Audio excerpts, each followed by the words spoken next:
আলাইকুম। আসসালামু আলাইকুম। মামের রান্নাঘরে সকলকে স্বাগত জানাই।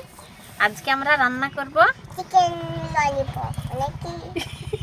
Chicken lollipop. এই আলু দিয়ে, গড় আলু দিয়ে চিকেন রান্না করব। তো এটা রান্না করার একটা পদ্ধতি আছে। তো এমনি রান্না হয়তো সবাই করেছেন, ভালো লেগেছে কিনা। আচ্ছা আচ্ছা, দাঁড়াও, পড়ে যাবে। তো এটার একটা বিশেষ পদ্ধতি আছে, সেই পদ্ধতি রান্না করে দেখাবো।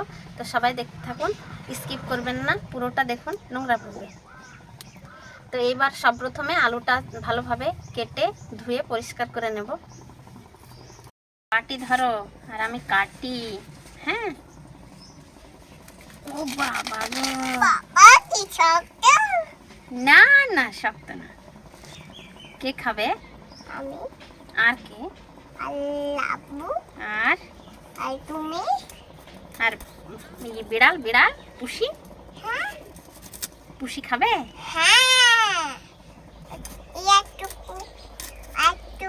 হলে আমি কোলে নিতাম, কামিলে নিতক না, হাতলেও নিতে পারতক না। না না, গায়ে হাত দিও না। হ্যাঁ, আঁচড় দিয়ে দিবে, ঠিক আছে? সকালে ওই আব্বু আয় বলছিল। তোমার আব্বুকে ওইরকম করছিল? কিরকম করছিল? আব্বু যে আয় বলেছে, হাতিলে নিল, লাগে গেছে। বাদি তাই লাগে গেছে। ভাত দাওনি? না, ভাত দিই। বাদ ছিল না আমার কাছে। ও, তুমি দাওনি না, আমি দিয়েছি যে। আমার কাছে বাদ ছিল না যে। তো তুমি রান্না করবা? তাই লাগে দিলাম না। তো তুমি রান্না করবা? রান্না করতে পারবো না কি, আমি ছোট যে। ছোট যে।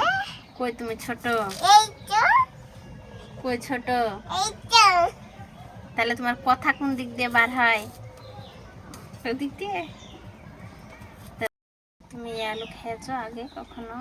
না। খাওনি? এইরকম ভাবে কেটে নেব।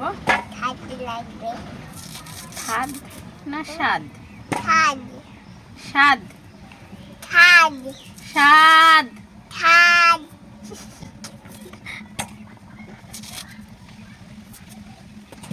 এরকম ভাবে সব আলু কেটে নেব। হয়ে গেল কাটা। কাটা হয়ে গেছে? কাটা হয়ে গেছে। এবার ধুয়ে নেব। হ্যাঁ।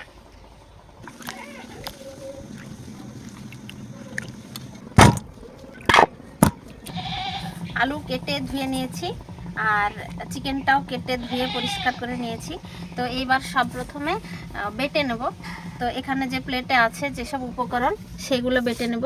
এখানে আছে ধনে পাতা, রসুন, এক টুকরো আদা, দুটো এলাচ, গোলমরিচ আর লবঙ্গ, জিরে আর পাঁচফোড়ন, এগুলো সব বেটে নেব। ড্যান্সের কি ছিরি। তো প্রথমে আমি এখানে রসুন, পাঁচফোড়ন, জিরে, এলাচ, আদা এগুলো সব একসঙ্গে বেটে নেব, আর এই ধনে পাতাটা আলাদাভাবে বাটবো। এগুলো সব নিয়ে নিচ্ছি একসঙ্গে। রসুন বল। রসুন।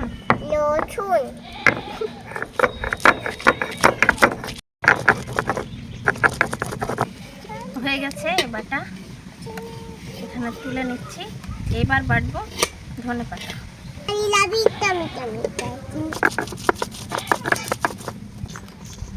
হয়ে গেছে ধনে পাতা বাটা, এখানে নামিয়ে নেব। তো সব প্রথমে মাংসটা এবার মশলা মাখিয়ে রেখে দেব 10 মিনিটের জন্য। লবণ, হলুদের গুঁড়ো, এবার দেব লঙ্কা গুঁড়ো, আর মশলার মধ্যে এই যে ধনে পাতা বেটে রেখেছি এইটা এবার দিয়ে দেব পুরোটা।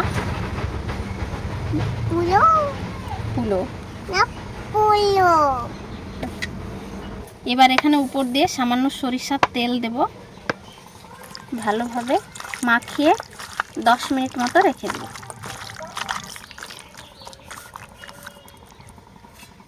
ঢাকা দিয়ে 10 মিনিট রেখে দেব। গড় আলু দিয়ে চিকেন রান্না হবে।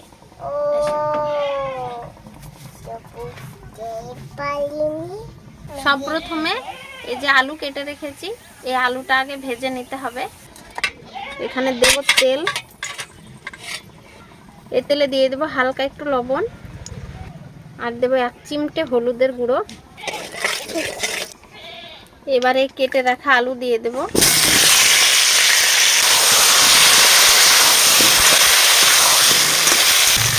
এইরকম ভাবে ভেজে নিয়েছি, এবার নামিয়ে নেব।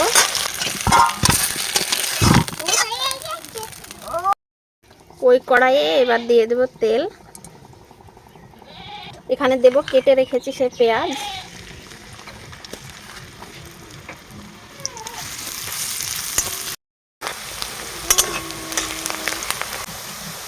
পেঁয়াজটা ভালোভাবে এইভাবে ভাজা হয়ে গেছে। এবার দিয়ে দেব মশলা মাখিয়ে রেখেছি সেই মাংস,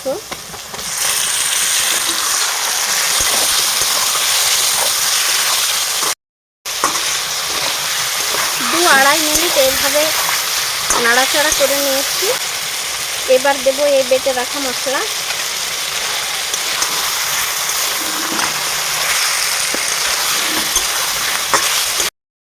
চিকেনে কিছু লবণ মাখিয়ে রেখেছিলাম আর একটুখানি দিয়ে দেব, আর একটুখানি হলুদের গুঁড়ো দিয়ে দেব।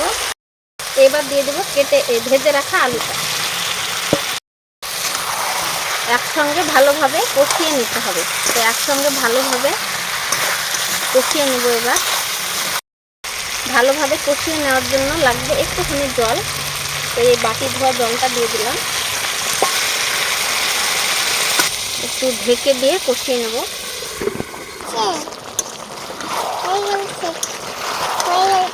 ভালোভাবে কষানো হয়ে গেছে, দারুণ তাই না? দিব তো, তোমাকে লেগ পিস দিব। হ্যাঁ আচ্ছা, কি আম্মু লবণ টবণ লাগবে নাকি কিছু? কি দেব? লবণ হয়েছে। আর কি হয়েছে? ঝাল? ঝাল হয়নি। ভালোভাবে কষানো হয়ে গেছে। তো কেউ চাইলে এই অবস্থাতেও খেতে পারেন, তো আমরা একটু ঝোল খাবো, তো সেজন্য একটু জল দিয়ে দেবো। আলুটাও মোটামুটি সেদ্ধ হয়ে গেছে। এই যে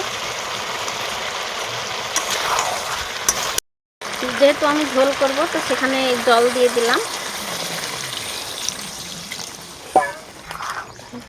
ঝোলটা ফুটে গেছে, এবার ঢাকনা দিয়ে ঢেকে ভালোভাবে সেদ্ধ করে নেব।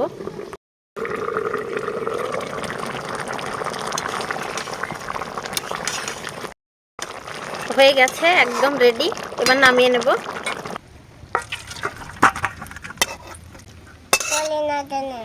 না না, পড়বে কেন? এবার কি করব? খাওয়া দাওয়া করবো। হয়ে গেছে আমাদের রান্না, এবার টেস্ট করে দেখবো কেমন হয়েছে, তাই না ইভা? আলু খাবো না। আচ্ছা, আমি চাল খাবো, লেগ পিস খাবো, কিন্তু আলু খাবো না। তুমি বিবি নামই দাও তোমরা।